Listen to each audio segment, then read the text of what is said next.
Por favor, meu irmão, minha irmã, abra sua Bíblia no Evangelho de João, capítulo 6. João, capítulo 6. Enquanto você abre, eu vou ler para você o tema do nosso mês, o tema de hoje, que é Nutrindo a Jornada da Fé, tema do mês, e o tema de hoje é a importância de pertencer à igreja, que está baseado na palavra de Deus em Hebreus, capítulo 10, versículo 25, que diz o seguinte: não deixemos de nos reunir como é costume de alguns, mas encorajemos uns aos outros. A gente vê então que desde dos primórdios nós temos o hábito de deixar de frequentar a casa do Senhor. É impressionante como nós damos prioridade para tantas coisas, mas vir à casa do Senhor parece uma coisa secundária, e isso é tão importante. Evangelho de João, capítulo 6, a partir do versículo 22, diz o seguinte: no dia seguinte, a multidão, daqui a pouco eu vou explicar o que é essa multidão, a multidão que tinha ficado do outro lado do mar, viu que os discípulos haviam pegado o único barco dali e que Jesus não tinha ido com eles. Versículo 23. Alguns barcos saíram do mar de Tiberíades e se aproximaram do lugar onde o povo tinha comido os pães depois que o Senhor os abençoou. Quando a multidão viu que nem Jesus, nem os seus discípulos estavam ali, todos eles entraram nos barcos e atravessaram para a cidade de Cafarnaum para procurar Jesus. Encontraram-no do outro lado do mar e lhe perguntaram: Mestre, quando o Senhor chegou aqui? Versículo 26. Jesus respondeu: eu lhes digo a verdade. Vocês querem estar comigo não porque entenderam os sinais, mas porque lhes dei alimento. Meu Pai do céu, que coisa triste. Olha Jesus dizendo que sabia que eles estavam ali não por causa de Jesus, mas por causa do pão que Jesus tinha multiplicado.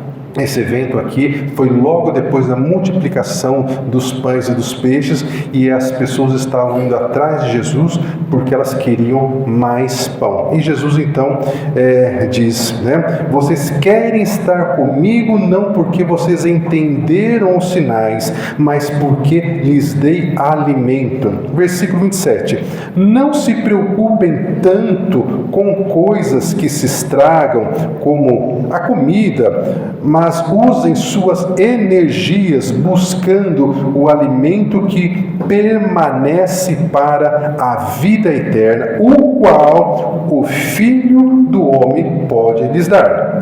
Pois Deus, o Pai, colocou em mim o seu selo de aprovação.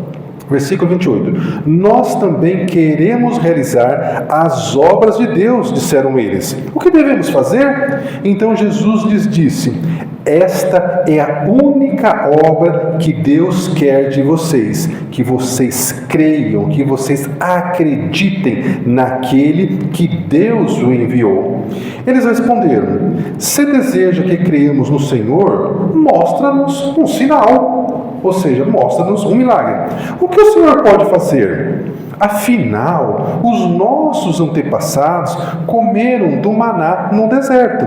E as Escrituras dizem: Moisés lhes deu de comer o pão do céu. Olha, meus irmãos, como nós somos difíceis para entender, compreender e fazer aquilo que é a vontade do Senhor. Eles tinham, no dia anterior, eles tinham sido alimentados, uma multidão de 5.000 pessoas, 5.000 homens, sem contar as mulheres e as crianças, a partir de uma multiplicação de 5 pães e 2 peixes, e agora estão no dia seguinte pedindo um outro sinal, dizendo que Moisés deu a eles de comer no maná do deserto. Entre outras palavras, o que está acontecendo aqui? Jesus tinha multiplicado os pães um dia, durante todos os 40 anos que o povo ficou no deserto, todos os dias caía maná do céu, com exceção do sábado. Eles estão dizendo o seguinte, em outras palavras: o Senhor vai multiplicar o pão todos os dias? Né? E não é isso que o Senhor veio fazer. Então, ele diz, né? Moisés deu de comer o pão do céu. Então Jesus respondeu: eu lhes digo a verdade. Moisés não deu o pão do céu para vocês, é meu Pai que dá o verdadeiro pão do céu a vocês. O verdadeiro pão de Deus é aquele que desce do céu e dá vida ao mundo. Então ele está dizendo, vocês estão achando que foi Moisés que fez isso? Para começo de conversa, não foi Moisés, foi Deus. Moisés foi só o intermediário. E aí então eles disseram: Senhor, dá-nos desse pão todos os dias. Olha que coisa, que dificuldade de compreensão. E não dá nem para criticar esses irmãos, porque nós em tantas áreas nós também temos dificuldade de entender a vontade do Senhor para as nossas vidas. E aí nós começamos, como eu disse no tema, né, sobre a questão de quantos irmãos não têm o hábito de vir à casa do Senhor todos os domingos. Então Jesus respondeu quando eles disseram: Senhor, dá-nos desse pão todos os dias. Aí então vem a famosa declaração de Jesus no versículo 35, quando ele diz: eu sou o pão da vida. Quem vem a mim nunca mais terá fome, e quem crê em mim nunca mais terá sede. Aleluia, glória a Deus por isso. Mas Jesus continua a declaração e diz: mas vocês não creram em mim, embora me tenham visto. Contudo, aqueles que o Pai me dá virão a mim, e eu jamais os rejeitarei, pois desci do céu para fazer a vontade daquele que me enviou, e não para fazer a minha própria vontade. E esta é a vontade de Deus, que eu não perca um só sequer de todos aqueles que o Senhor me deu, para que eu o ressuscite no último dia. Pois é a vontade de meu Pai que todo aquele que olhar para o Filho e nele crer tenha a vida eterna, e eu o ressuscitarei no último dia. Aleluia, glória a Deus. Versículo 41, vamos ver agora a reação dos irmãos. Então, os judeus começaram a criticar o Senhor Jesus, pois ele havia afirmado: eu sou o pão que desceu do céu. Eles diziam: este não é Jesus, o filho de José, o filho de Maria? Nós conhecemos o seu pai e a sua mãe. Como ele pode dizer desci do céu? Jesus, porém, respondeu: parem de me criticar, pois ninguém pode vir a mim se o Pai não tiver me enviado. E no último dia eu o ressuscitarei, como dizem as Escrituras, pois todos serão ensinados por Deus. Todo aquele que ouve o Pai e aprende dele vem a mim. Não que alguém tenha visto o Pai, somente eu que fui enviado por Deus ouvir. Então, meu irmão e minha irmã, se você está aqui essa noite, se você está ouvindo essa gravação, é porque você foi enviado, você foi chamado pelo Pai, você é alguém muito especial. Eu lhes digo: quem crê em mim terá a vida eterna. Sim, eu sou o pão da vida. Os seus antepassados comeram o maná no deserto, mas morreram. Quem comer o pão do céu, no entanto, jamais morrerá. Eu sou o pão vivo que desceu do céu. Quem comer desse pão viverá para sempre. E este pão que eu oferecerei para que o mundo viva é a minha carne, é o meu corpo. Versículo 52. Então, os judeus começaram a discutir entre si a respeito do que ele queria dizer. e diziam: como pode esse homem nos dar sua carne para comer? Olha o pensamento deles, como estava tampado. Eles estavam pensando em comer o corpo físico do Senhor Jesus, e nunca foi isso, né? Então os judeus começaram a discutir, e no versículo 53 Jesus disse: eu lhes digo a verdade, se vocês não comerem a carne do Filho do Homem e não beberem o seu sangue, não terão vida em si mesmo, mas quem come a minha carne e bebe o meu sangue terá a vida eterna, e eu o ressuscitarei no último dia, pois a minha carne é a verdadeira comida e o meu sangue é a verdadeira bebida. Quem come minha carne e bebe meu sangue permanece em mim e eu nele. Eu vivo por causa do Pai que vive e me enviou, e da mesma forma que se alimenta de mim, viverá por minha causa. Eu sou o verdadeiro pão que desceu do céu. Os seus antepassados comeram maná e morreram. Quem comer este pão não morrerá, mas viverá para sempre. Ele disse essas coisas quando ensinava na sinagoga, na cidade de Cafarnaum. Então, muitos de seus discípulos que ouviram isso disseram: essa mensagem é dura, é difícil, quem é capaz de aceitá-la? Versículo 61. Jesus, sabendo que os seus discípulos reclamavam, disse: isso ofende vocês? Então, o que pensarão se virem o Filho do Homem subir ao céu onde estava antes? Somente o Espírito da vida. A natureza humana não realiza coisa alguma.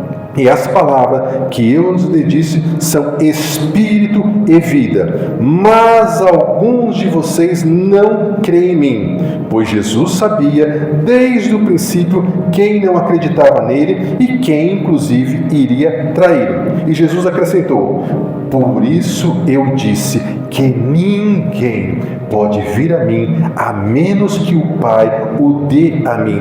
Nesse momento, muitos dos seus discípulos se afastaram dele e o abandonaram. Os discípulos abandonaram o Senhor Jesus. Lembrando que o Senhor Jesus tinha um grupo enorme de discípulos, não eram apenas aqueles 12. Nós temos inclusive aquele momento em que ele enviou 70 de 2 em 2, né? Então Simão Pedro respondeu: Senhor, para onde iremos nós? Pois só tu tens as palavras de vida eterna. Aleluia, glória a Deus por isso. E ele continuou: nós cremos e sabemos que o Senhor é o Santo de Deus. E Jesus disse: eu escolhi vocês 12, mas um de vocês é um diabo. Ele se referia a Judas, filho de Simão Iscariote, um dos 12 que mais tarde iria traí-los. Meus irmãos, quanta coisa, quanta informação. Então, só para recapitular, para ficar mais fácil a compreensão de vocês, no dia anterior em que Jesus teve essa conversa com a multidão e com seus discípulos, em especial depois, por último, só com seus 12, no dia anterior, Jesus tinha feito aquela multiplicação em que 5.000 homens se alimentaram. E tem uma curiosidade muito interessante, porque antes de fazer a multiplicação, Jesus pediu para colocar a turma em ordem, pediu para organizar o grupo de pessoas. Então, se você precisa de multiplicação em alguma área da sua vida, o primeiro passo que você tem que fazer é organizar aquela área. Você tem um problema na área financeira, por exemplo, organize primeiro a sua área financeira. No caso, como é que eles organizaram? Eles colocaram as pessoas em grupos de 50 e grupos de 100 pessoas, para depois sair fazendo a multiplicação. Então, se você precisa de multiplicação, faça isso. Você precisa de uma multiplicação no amor da sua família, no relacionamento, coloca coisas em ordem, organiza o que é prioridade, dá atenção para aquilo que é importante, não gaste tempo, não gaste muita energia com aquilo que não vale a pena. E uma outra lição importante que aconteceu nesse dia foi que depois de Jesus ter feito esse milagre maravilhoso, que aliás é o único milagre que está registrado nos 4 evangelhos, a não ser também a própria ressurreição de Jesus, só esses 2 milagres estão registrados nos 4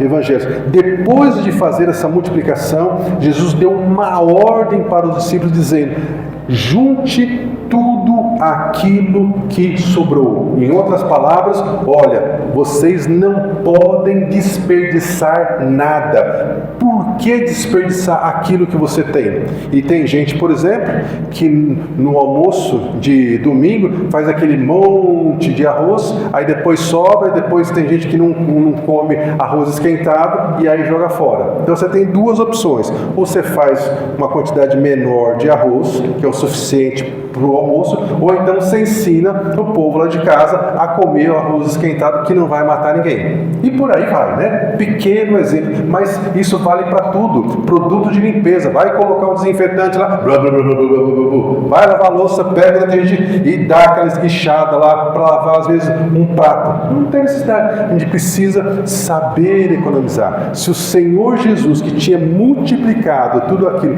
pediu para recolher o que sobrou, e detalhe, sobraram 12 cestos, eram 12 discípulos, um cesto para cada um dos discípulos.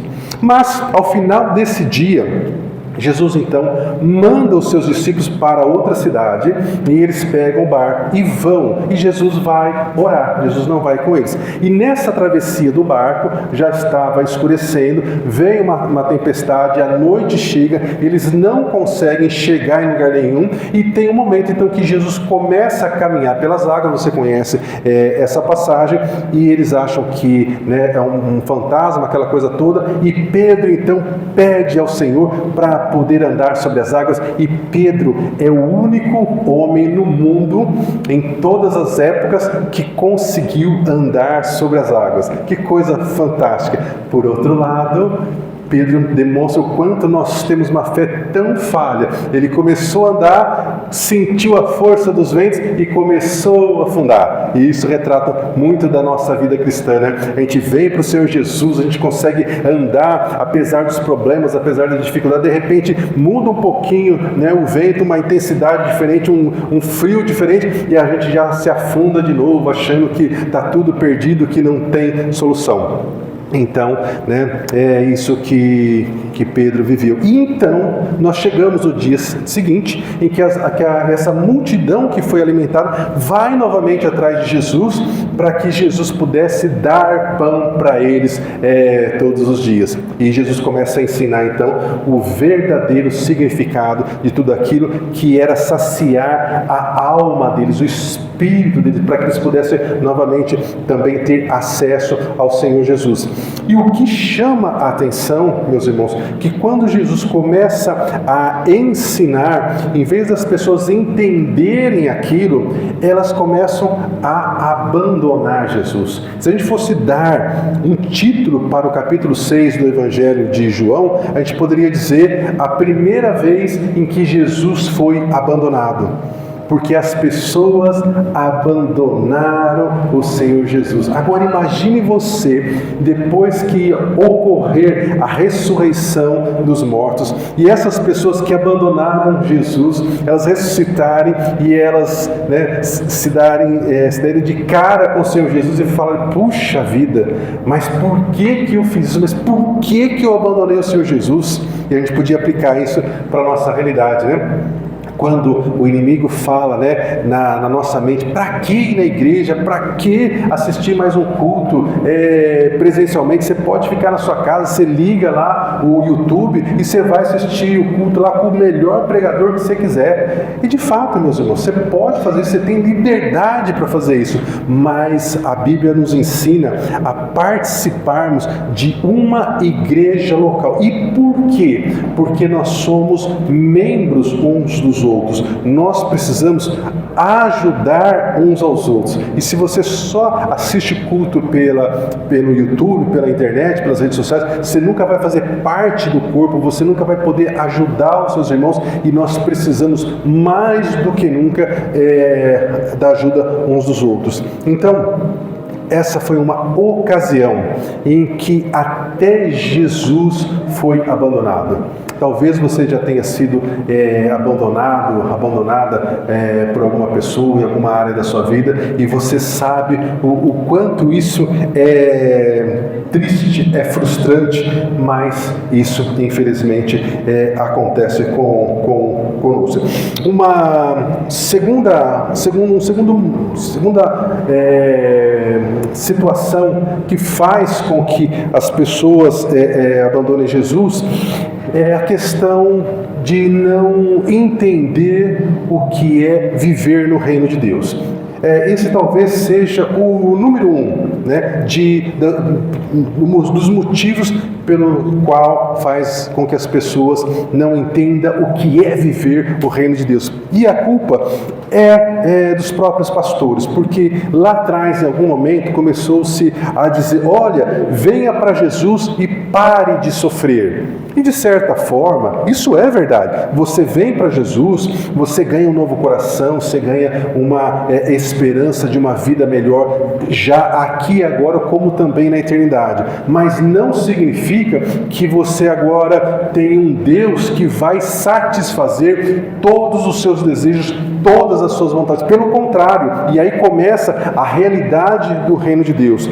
Porque, de fato, ser cristão é somente para aqueles que foram chamados pelo Senhor, porque de fato a palavra de Deus para os seus filhos, para nós, é que nós precisamos ser diferentes dos demais. Então, como é que isso se aplica no dia a dia? Você tem que perdoar quem te ofendeu.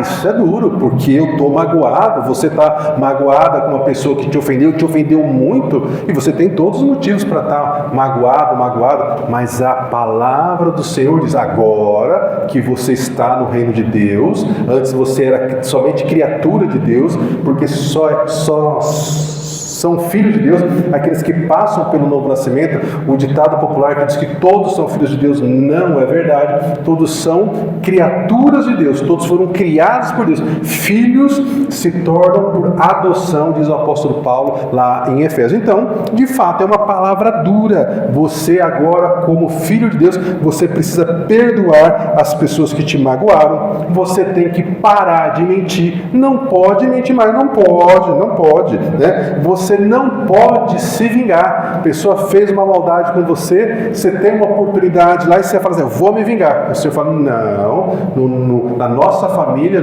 na família de Deus, não é assim que a gente age.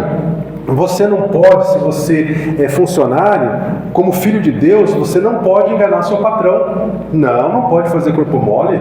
Pelo contrário, você tem que se tornar o melhor funcionário, mesmo não sendo reconhecido, porque aí o Senhor vai te levar para um lugar melhor. E se você tem o seu próprio negócio, você tem que procurar ser o melhor prestador de serviço na sua área, para que quando as pessoas lembrarem de alguém da sua área, o seu nome seja lembrado. Então, meus irmãos, de fato, nós precisamos ter uma outra mentalidade. A pessoa que é casado e antes traía o seu cônjuge, vem para o reino de Deus, agora não pode trair mais não, isso é errado, isso não é tolerado, não é permitido. Cristão não pode fazer isso.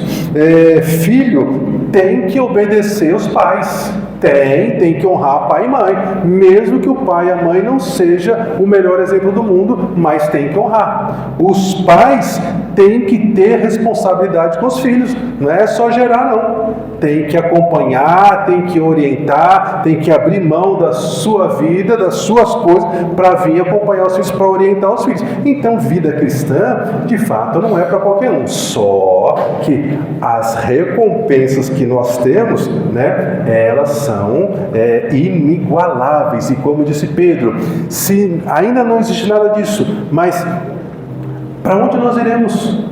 se nós só temos uma oportunidade de ter vida, que é com o Senhor Jesus, sabendo que vai existir um julgamento, sabendo que vai existir uma prestação de contas? Então, meus irmãos, nós precisamos saber que, de fato, vida cristã não é para qualquer um, mas ela muda as histórias de famílias. Não é à toa que em países em que o socialismo entrou, eles não permitem que a Bíblia seja pregada, né? Hoje na Coreia do Norte, se uma família for encontrada com uma Bíblia, a família inteira ela é enforcada. Por quê? Porque a palavra de Deus muda a família, muda a cidade, muda um país e muda para melhor. Então existe sim uma luta espiritual para que a gente, primeiro, que a gente não leia a palavra de Deus.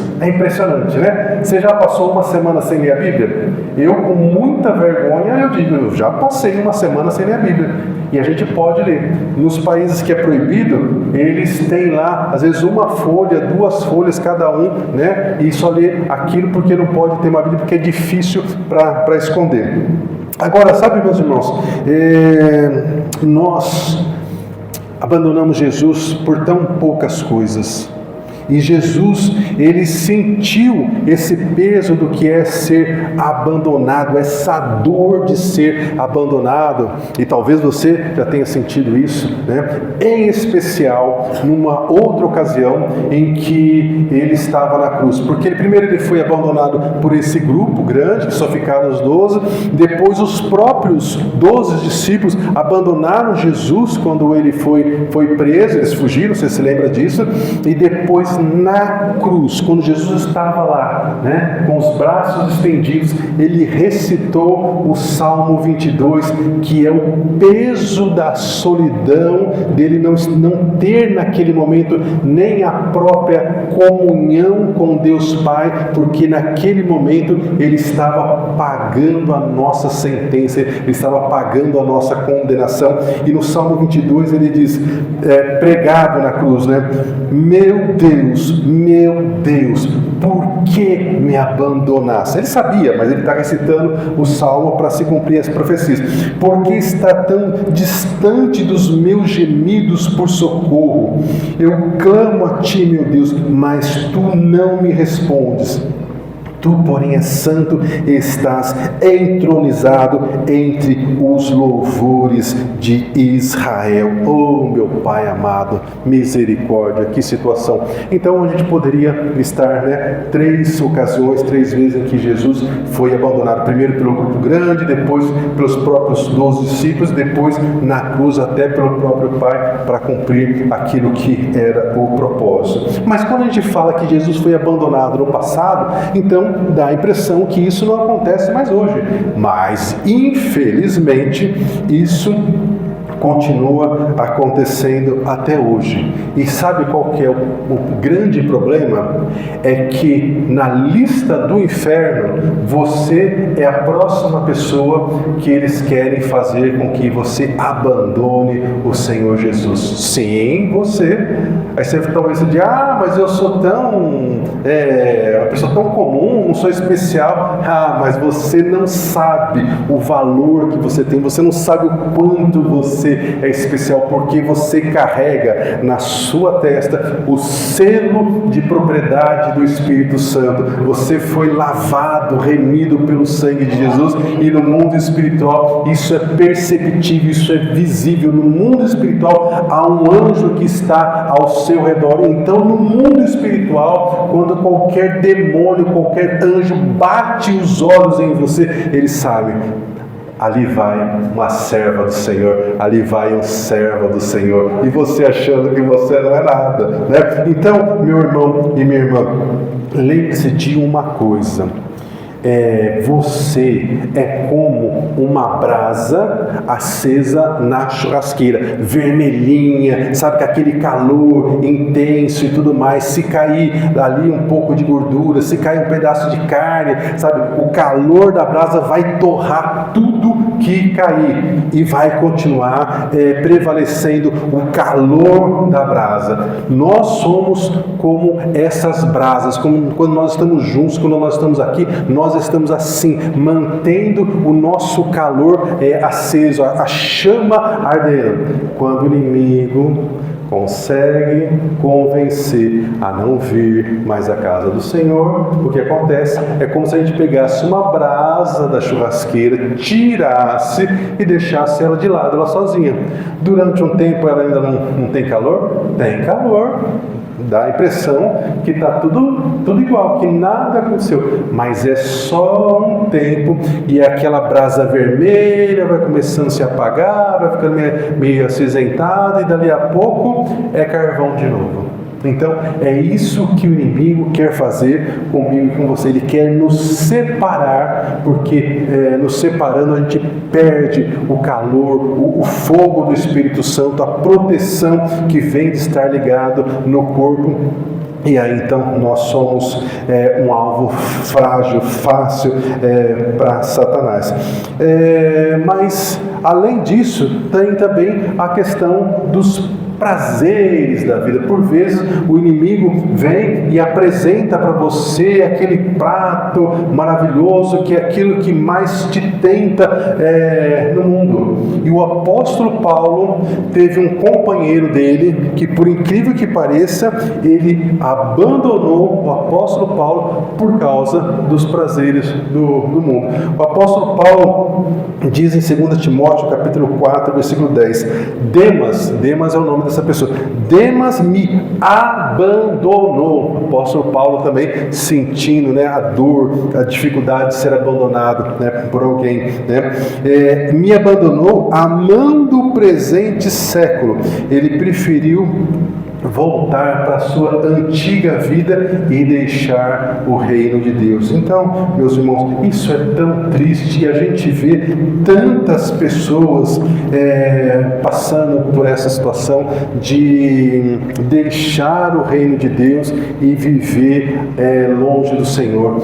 E foi feita uma pesquisa alguns anos atrás em um presídio aqui no Brasil, não lembro exatamente qual presídio que era, mas em torno de mais ou menos uns 70% das pessoas que estavam presas eram pessoas ou desviadas do Senhor ou filhas de pessoas evangélicas que em algum momento da vida decidiram não viver aquilo que elas foram ensinadas. Mas sabe, meus irmãos, nós não somos ainda perfeitos. Então é natural, é de se esperar que em algum momento da vida a gente vá cometer falhas, que a gente vá cometer erros. E a própria Bíblia mostra que outras pessoas abandonaram a obra do Senhor, o convívio com os irmãos. Eu citei Demas, mas quando o apóstolo Paulo e Barnabé estavam na obra missionário, um jovem chamado João Marcos, ele também desistiu. Teve inclusive uma briga entre Paulo e Barnabé por causa do rapaz, porque ele falou assim: eu não vou continuar com vocês, isso não é para mim, estou dando aqui clara a minha interpretação, e o rapaz foi embora, desistiu.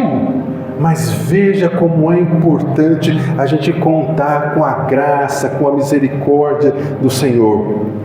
Barnabé não desistiu desse rapaz, foi atrás dele, continuou trabalhando na vida dele, e esse rapaz é que depois escreveu o Evangelho de Marcos, que está na minha Bíblia e na sua Bíblia. Então a gente precisa prosseguir. O próprio Pedro, que disse: Senhor, para onde iremos nós, porque só Tu tens as palavras de vida eterna, ele depois não negou o Senhor Jesus. achou que estava tudo acabado também, né? Virou as costas para o Senhor, mas assim que o Senhor ressuscitou, ele foi atrás de Pedro e restaurou Pedro. E eu creio, meus irmãos, que as pessoas da sua casa, as pessoas da sua família, pelas quais você tem orado, que um dia conheceram o Senhor Jesus, ou que ainda não conheceram, em algum momento, da mesma forma como o Senhor já fez com tantas outras pessoas, o Senhor vai alcançá-las e você vai poder testemunhar da transformação que ocorreu na sua casa. Mas lembre-se que você é a coluna na sua casa, coluna espiritual, aquela pessoa que Deus levantou na sua casa para continuar a orar, a interceder, a clamar. E o Senhor sabe que há dias para você que são difíceis, que parecem impossíveis, mas o Senhor está te sustentando. Você nunca estará sozinho ou sozinha, então não desista. Sabe, meus irmãos, mas a gente também tem as pessoas que abandonam o Senhor Jesus por causa dos pastores.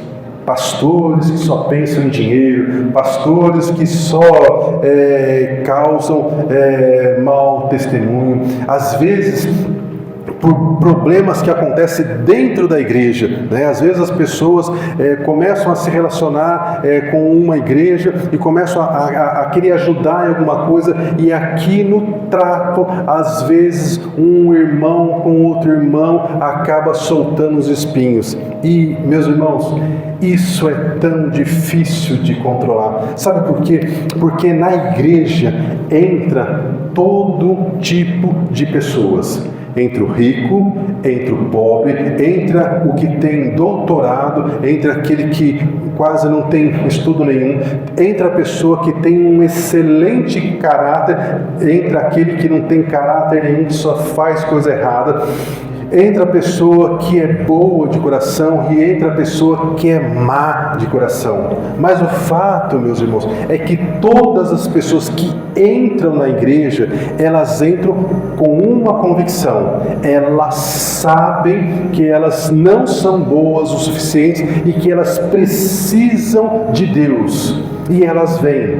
Só que elas vêm e elas, ao entrar pela porta, elas não se transformam em pessoas especiais. Quem dera fosse assim, porque eu ia ser o primeiro a entrar e sair várias vezes para ficar mais do que perfeito.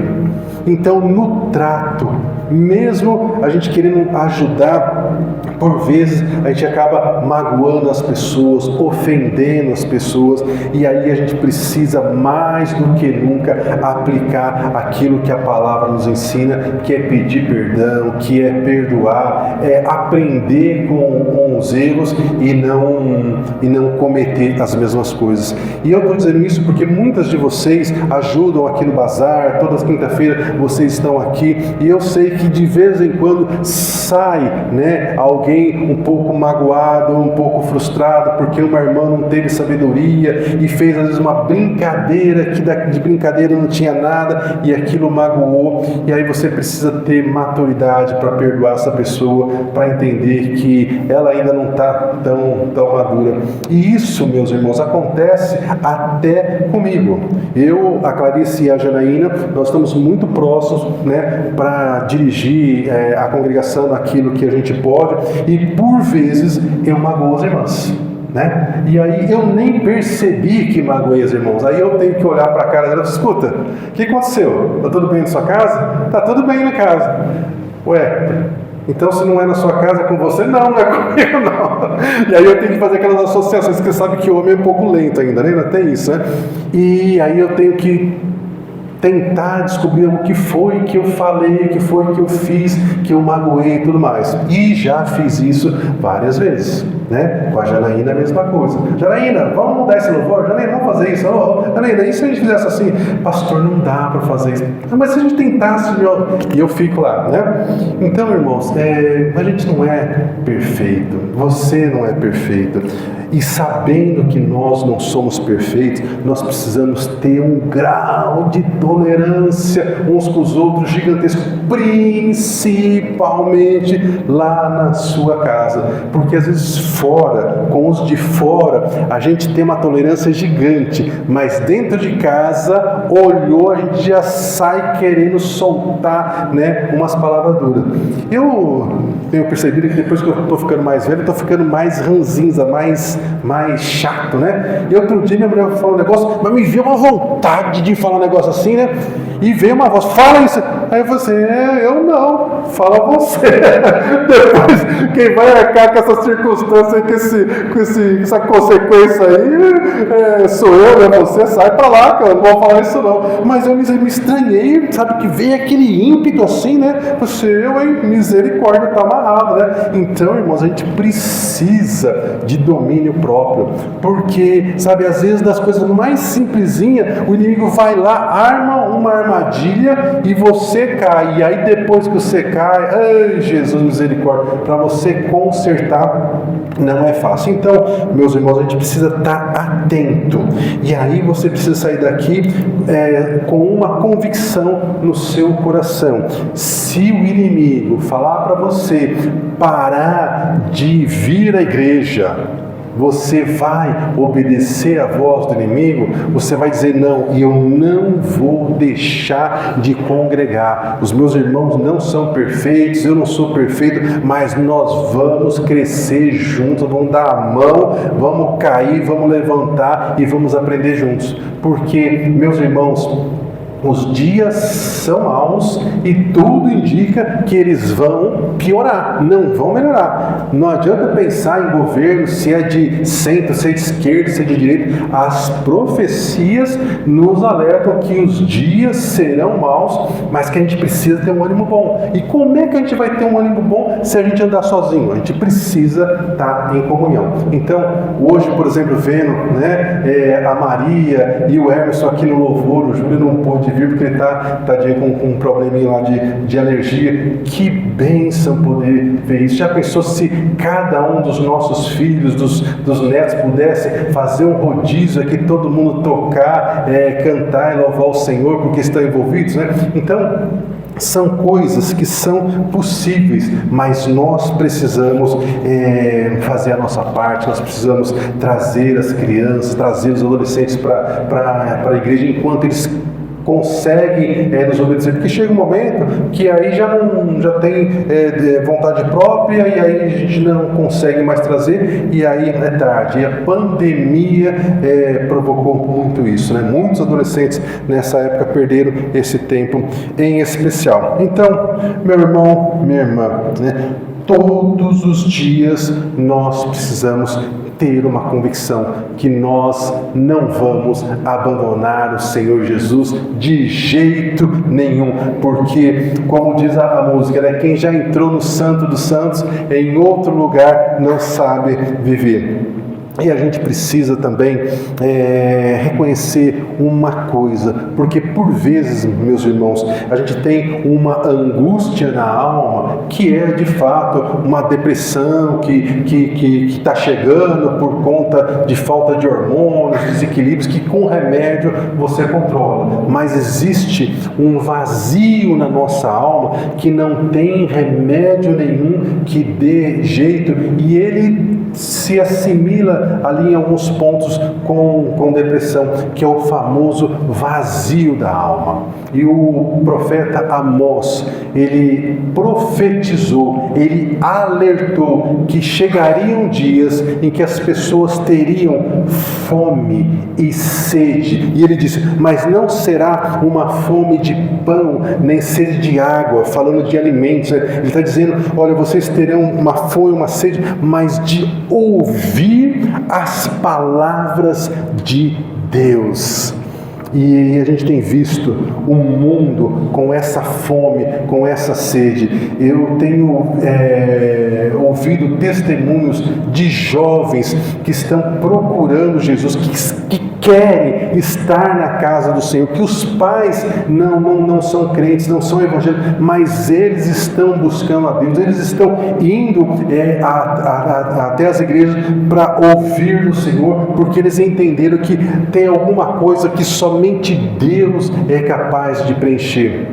E de fato, a palavra de hoje, Jesus disse: eu sou o pão da vida. Aquele que vem a mim nunca terá fome, e eu o saciarei, porque eu também sou a água da vida. Então, nós precisamos lembrar, né? Como é que está o nosso coração? Será que a gente está inquieto, com um vazio que a gente não está entendendo o que está acontecendo? Talvez o que você está sentindo é uma fome, uma sede de estar ainda mais próximo do Senhor. Talvez o Senhor esteja te chamando para estar em mais comunhão com Ele e você não está entendendo. Ou entendeu e está fazendo de conta que não está entendendo, né?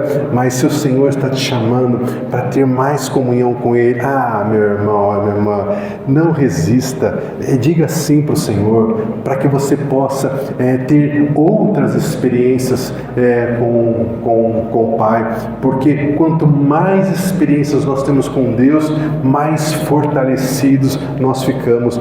O apóstolo Paulo disse: quando eu sou fraco, eu sou forte, mas ele tinha sido arrebatado até o terceiro céu. Você entende? É diferente, né? Então nós não podemos viver só de um mingauzinho espiritual. Nós precisamos, como diz a palavra de Ezequiel, entrar em águas mais profundas. E os irmãos louvores quiserem voltar, eu estou encerrando. Então, meus irmãos, nós temos uma situação que é muito clara.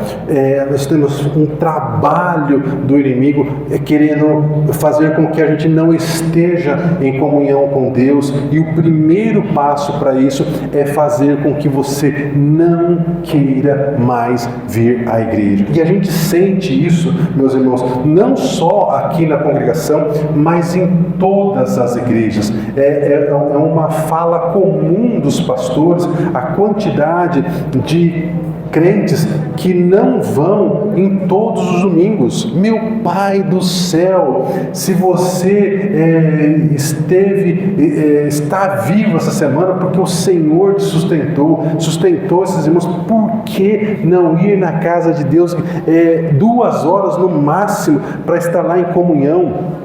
E as pessoas não vão. E aí, quando a batata assa, quando as coisas ficam difíceis, aí elas correm para Deus, que é uma coisa que a gente vê muito. Então, meus irmãos, nós precisamos colocar o nosso coração alinhado com a vontade de Deus e perguntar para o Pai: Senhor, o que é que eu ainda não estou fazendo para o Senhor? O que é que eu não estou entendendo? O que o Senhor quer mudar na minha vida? O que o Senhor quer mudar nas minhas atitudes? O que o Senhor quer mudar na maneira como eu reajo às situações? E, meus irmãos, o Senhor vai falar, porque o que não falta em nós são situações em que a gente precisa mudar, que a gente precisa melhorar, e nós precisamos estar dispostos a isso. Nós precisamos ter uma convicção no nosso coração que nós ainda não estamos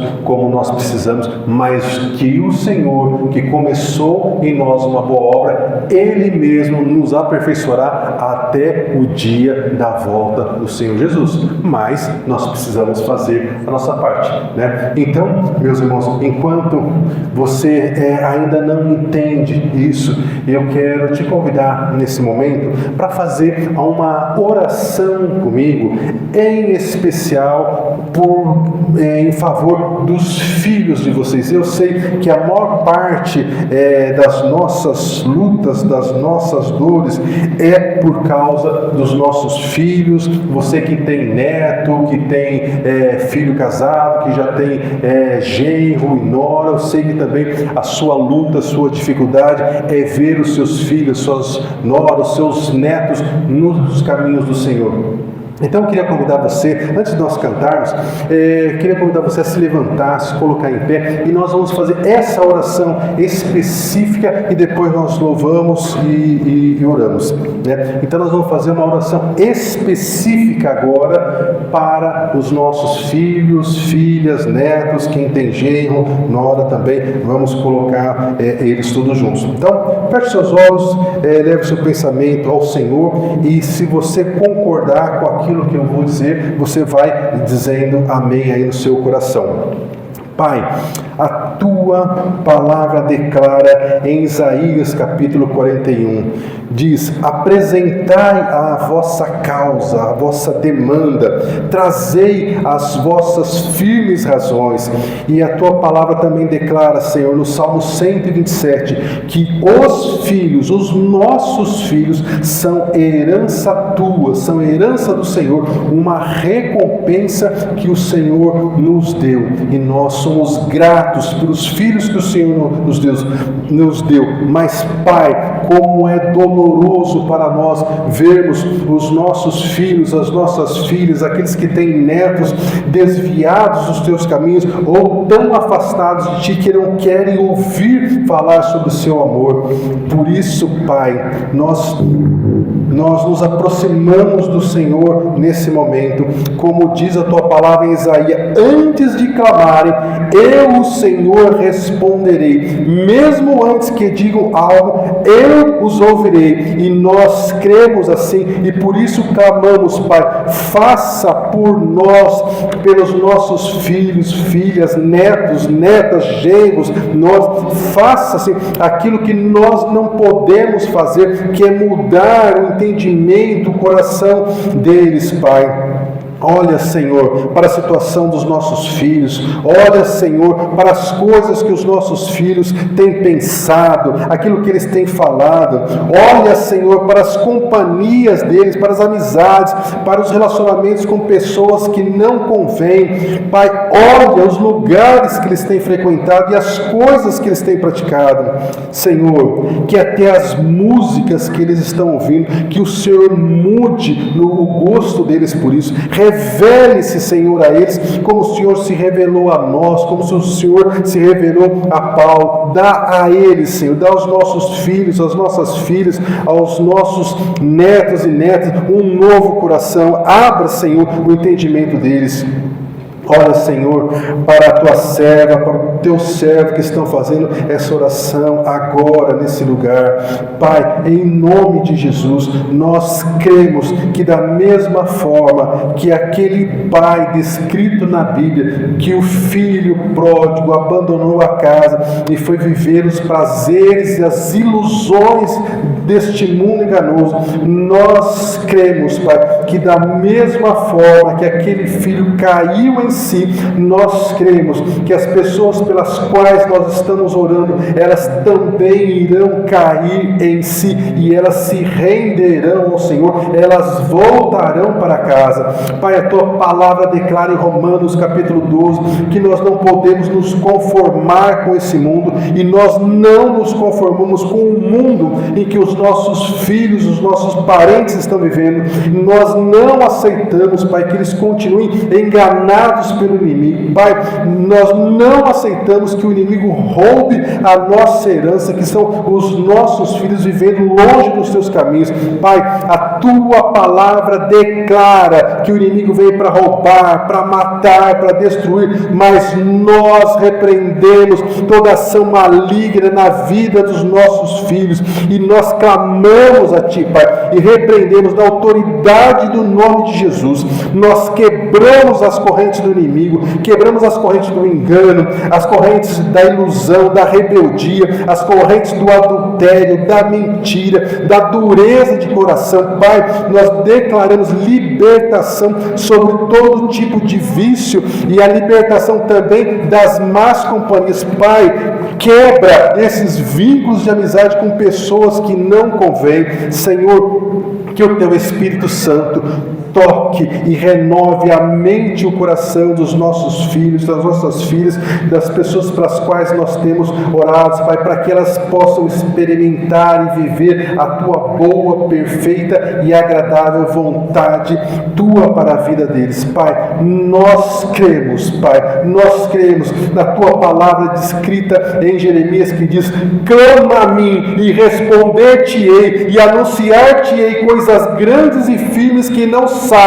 Pai, a Tua palavra declara que o Senhor iria nos dar filhos que seriam filhos para a bênção, que não seriam filhos para perturbação. Pai, a Tua palavra declara, e o Senhor não é homem para que minta, nem filho do homem para que se arrependa. O profeta Joel disse que o Senhor iria derramar sobre o Teu Espírito, sobre toda a carne, que os nossos filhos e as nossas filhas iriam profetizar, e os jovens iriam ter visões, e nós cremos nessa palavra, Pai. Ainda que as circunstâncias sejam contrárias, nós cremos que nós e a nossa casa serviremos ao Senhor, e nesse momento, Pai, nós nos colocamos na brecha por eles, Pai. Nós usamos a nossa autoridade de pai, de mãe, de avô, de avó, para repreender a ação das trevas sobre a vida dos nossos queridos e dizer que eles servirão ao Senhor, que os nomes deles serão escritos no livro da vida, e que a nossa casa será uma casa de comunhão, de harmonia, em que não haverá briga, que não haverá discussão, porque o Senhor vai viver entre eles. Pai, nós declaramos bênção sem medida sobre os nossos filhos e aguardamos, Pai, o dia em que veremos eles rendidos aos Teus pés. Nós oramos agradecidos no nome de Jesus. E o povo de Deus diz amém.